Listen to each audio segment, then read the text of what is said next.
Hello friends, ये part 2 है उसी वीडियो का अबाउट इमिग्रेशन इन स्वीडन। आज जैसे मैंने आपको बताया पार्ट 1 में कि आपके साइलम के लॉ चेंज हो रहे हैं, इसी तरह फैमिली यूनिफिकेशन के और परमानेंट रेजिडेंस के लॉ भी चेंज हो रहे हैं। तो सबसे पहले आप ऐसे करें, बेल आइकॉन पे जाएं और सब्सक्राइब के बटन को दबाइए।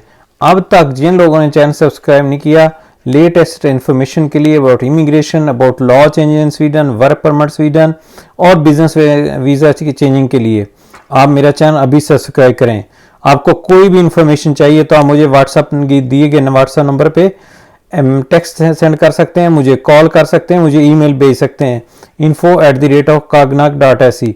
मैं आपके तमाम क्वेश्चन के जवाब देने की हर वीक में कोशिश करता हूँ।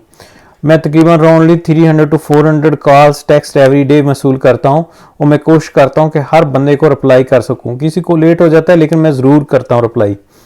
तो अगेन सब्सक्राइब करना ना भूलिएगा।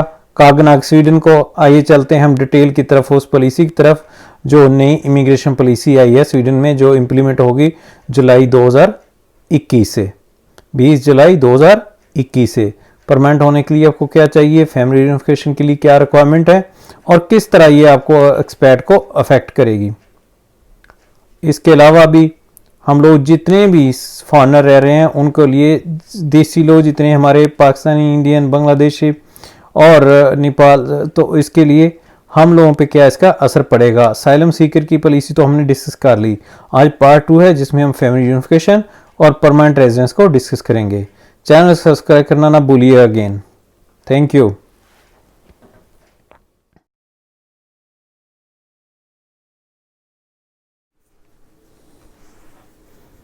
अब हम बात करते हैं फैमिली यूनिफिकेशन की। फैमिली यूनिफिकेशन को इस लॉ के अंदर इन्होंने 2 तरीकों से मेंटेन किया है। पहला तो यह है कि author according to family reunification है यूरोपियन लॉ के मुताबिक कि आप किसी भी थर्ड वर्ल्ड कंट्री से, अगर आप यूरोपियन नेशनल हैं तो आपका राइट है कि वो अपने फैमिली मेम्बर को बुला सकें या अपने स्पाउस को, और बच्चे जो हैं 18 साल से नीचे होगी और इवन के दूसरे बच्चों को भी बुला सकें। और सेकंड जो इन्होंने ये स्वीडन का लॉ है अनकनीतनिंग उतलैनिंग लॉ, उसको इन्होंने फॉलो किया है। तो इन दोनों को अगर मद्देनज़र रखते हुए तो इन्होंने बहुत अच्छी पॉलिसी बनाई है कि अंदर पहले तो मैंने आपको बता दिया है साइलम का पहले फेज़ में कि अगर आपको टेम्परेरी रेजिडेंस मिल जाता है स्वीडन के अंदर तो आप आराम से उस अपनी फैमिली के लिए, लेकिन उसके लिए मेंटेनेंस रिक्वायर कर दिया है। अब किसी को भी अपनी फैमिली को बुलवाने के लिए, बच्चों को बुलवाने के लिए स्वीडन के अंदर जॉब या अपनी कंपनी होना ज़रूरी है। और ये नहीं कि वो उस पर आपका गुजारा और आपकी सैलरी 13,000 है तो आप उस पर अपनी फैमिली या दूसरे लोगों को 6 बच्चों को बुला सकें, नहीं, ऐसा नहीं है। अब इन्होंने मेंटेनेंस कंप्लीट कर दी कि आपको आपके पर चाइल्ड पर फैमिली के हिसाब से उतना बड़ा घर और उतनी बड़ी सैलरी दोनों दिखानी होगी कि आपके पास जॉब है या आपकी कंपनी, और इवन अमाउंट, और वो अमाउंट उस जो सोशल स्टैंडर्ड के नीचे जो है कि आपका मिनिमम लेवल ऑफ इनकम ये होना चाहिए, उससे नीचे ना जाए, उसको आपने मेंटेन करना है।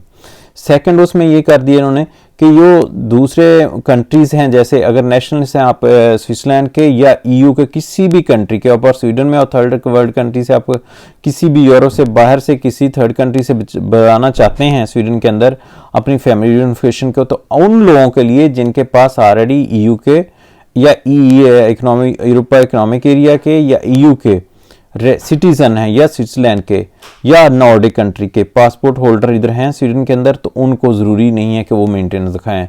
वो उन लोगों के लिए जो इधर वर्क परमिट पे रहते हैं, टेम्परेरी रेजिडेंस पे रहते हैं या दूसरे, तो उनको मस्त दिखाना है अंदर फैमिली यूनिफिकेशन के लिए कि हमारे पास इनफ अमाउंट है, हमारे पास जॉब है।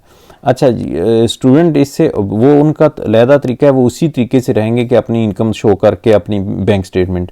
लेकिन जो लोग ऑलरेडी स्वीडन के अंदर रह रहे हैं, वर्क परमिट पे हैं, या वो उनका असाइलम के टेम्परेरी रेजिडेंस है, या उनकी अपनी कंपनी है, या वो इधर प्रोटेक्शन पे हैं और उनके पास टेम्परेरी रेजिडेंस है, उनके लिए, जिनके पास टेम्परेरी रेजिडेंस है, उनके लिए फैमिली यूनिफिकेशन के लिए ज़रूरी है कि वो अपनी मेंटेनेंस शो करें।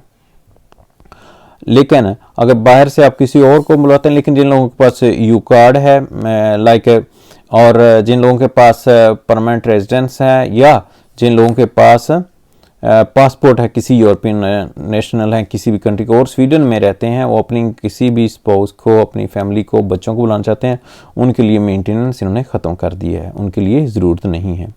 अच्छा, फिर इसी तरह फैमिली के इतनी जो है फैमिली, अगर आप किससे शादी कर लेते हैं, स्वीडन में आते हैं, आपको टेम्परेरी रेजिडेंस मिल जाता है, तो आप अगर आपकी शादी with in first period of 2 year ख़त्म हो जाती है या 13 मंथ में ख़त्म हो जाती है, या उससे ड्यूरेशन का जो उसका आपको कार्ड दिया जाता है, आप ये याद रख लें, आपको कार्ड मिलेगा 13 महीने का, फिर 2 साल का। अगर आपको उसमें आपकी शादी ख़त्म हो जाती तो आपको उसको इसी सूरत ही आपका वीज़ा एक्सटेंड हो सकता है या आप रह सकते हैं। अगर आपका बच्चा हो जाए इधर, तो आपका बेबी है, तो उस बेबी की बिना पे आपको स्वीडन में परमानेंट रेजिडेंस मिल सकती है, उसकी वजह से आपको वीज़ा एक्सटेंशन मिल सकती है।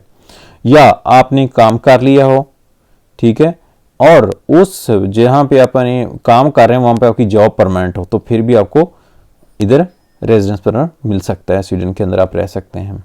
इसके अलावा अगर आपको काम नहीं मिलता, आपका बेबी नहीं है, या आपके बच्चे को आपको उसकी प्रोटेक्शन अच्छी नहीं होगी, तो उस पर भी एक रिलैक्सेशन रखी है।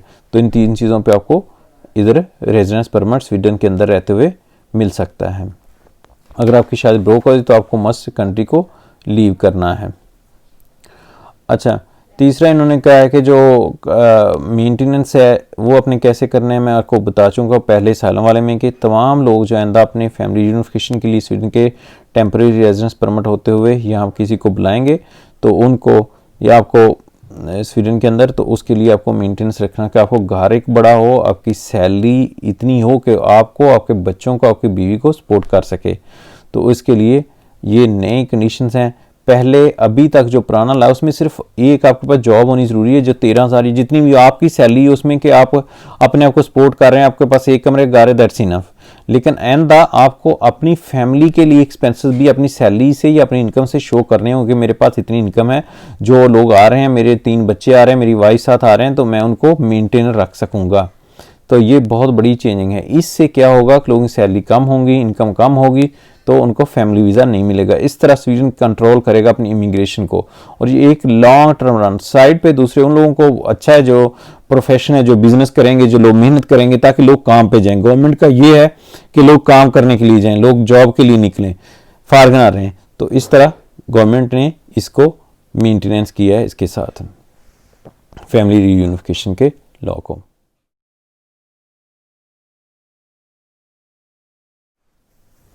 अच्छा, न्यू इमिग्रेशन पॉलिसी के अंदर जो स्वीडन के वर्क परमिट लॉ हैं, स्टडी लॉ हैं, स्टूडेंट वीज़ा के लॉ हैं, उनको चेंज नहीं किया गया। स्टूडेंट के लिए फर्स्ट वही है कि आप स्टूडेंट वीज़े पे यूनिवर्सिटी आपको अगर 1 साल का एडमिशन देती है, 6 माह का देती है, 2 साल का देती है, तो उस ड्यूरेशन का आपको पहला वीज़ा मिलेगा, ठीक है। मैक्सिमम 13 मंथ का मिले, 6 माह का मिले या 2 साल का मिले, ये इसको कोई चेंजिंग नहीं हो रही। और सेकंड, आपके अगर 30 क्रेडिट मुकम्मल हो जाते हैं तो आपको राइट मिलता है कि आप वर्क परमिट पे चले जाएं या बिजनेस वीज़ा पे चले जाएं, ये भी चेंज नहीं हो रहा। गवर्नमेंट इसको मेंटेन कर रही है और आपके लिए कोई चेंजिंग नहीं आ रही। थर्ड, असाइलम वालों के लिए कि अगर कोई बंदा असाइलम पे है, अगर उसको जॉब मिल जाती, जो पुराने लॉ है अभी तक के 4 महीने वो काम करता है, 4 महीने काम करने के बाद और उसका टैक्स जाता है कि उसकी पी रिजेक्ट हो जाती है, विद इन 2 वीक्स वो अप्लाई करता है वर्क परमिट के लिए, वो एप्लीकेबल रहेगा, उसको गवर्नमेंट चेंज नहीं कर रही। तो आप वर्क परमिट के लोग, असाइलम के लोग, वर्क परमिट लॉ या स्टूडेंट लॉ, ये चेंज नहीं हो रहे न्यू इमिग्रेशन पॉलिसी के मुताबिक, और आप इन्हीं लॉ को लेके चलेंगे। इन लॉ में कोई चेंजिंग नहीं हो रही। गवर्नमेंट को काफ़ी प्रेशर था कि वर्क परमिट के लॉ चेंज किए जाए उसमें पॉलिसी, लेकिन जो जनवरी एग्रीमेंट था उसके मुताबिक अलायंस पार्टी और गवर्नमेंट एग्री हुई कि इसको हम नहीं छेड़ेंगे, और ना ही इसको डिस्कस किया गया इस पॉलिसी के अंदर। इवन के डिफरेंट पार्टीज ने अपनी अपनी प्रपोजल्स दी हैं कि लॉन्ग टर्म अगर वर्क परमिट को भी चेंज करना तो किस तरह किया जाए, लेकिन उन पर अभी कोई डिस्कशन नहीं हो रही, क्योंकि सारा फोर्स जो है गवर्नमेंट का फोकस है वो है न्यू इमिग्रेशन पॉलिसी पे, कि एक लॉन्ग टर्म कई साल की तमाम पार्टी एग्री हो जाएं, क्रॉस ओवर पार्टीज एक दूसरे के साथ, और उस पॉलिसी को हम रन सकें लॉन्ग टर्म के लिए स्वीडन के अंदर। तो उसी पॉलिसी के स्टूडेंट कोई चेंज नहीं हो रहा, आपको वीज़ा 6 माह से लेके 1 साल 2 साल का मिलता रहेगा, आपकी एक्सटेंशन भी उसी तरह चलती रहेगी, जो रिक्वायरमेंट है बेसिक आपके लिए वो कंटिन्यू रहेंगी। इसी तरह वर्क परमिट के लॉ कोई चेंज नहीं हो रहे, वर्क परमिट और बिजनेस वीज़े के लिए कोई लॉ चेंज नहीं हो रहे इस न्यू इमिग्रेशन पॉलिसी के लिए, आपके लिए वो एप्लीकेबल रहेंगे जैसे हैं ऐसे ही, क्योंकि आप तो ऑलरेडी टेम्परेरी रेजिडेंस परमिट पे हैं। तो आप तमाम दोस्त जो इधर रहते हैं स्वीडन के अंदर हैं या स्टूडेंट वीज़ा पे आने चाहते हैं या स्टूडेंट हैं, उनके लिए भी ज़रूरी कि इस वीडियो को देखें। तो इसमें मैंने बता दिया कि आपके लिए कोई लॉ चेंजिंग नहीं हो रही स्वीडन के अंदर। 30 क्रेडिट आवर आपको ही कंप्लीट करने हैं अपने वर्क परमिट के लिए या रेजिडेंस परमिट के लिए एटलीस्ट 1 टर्मीन। तो work permit student law change नहीं हो रहे according to this new immigration policy.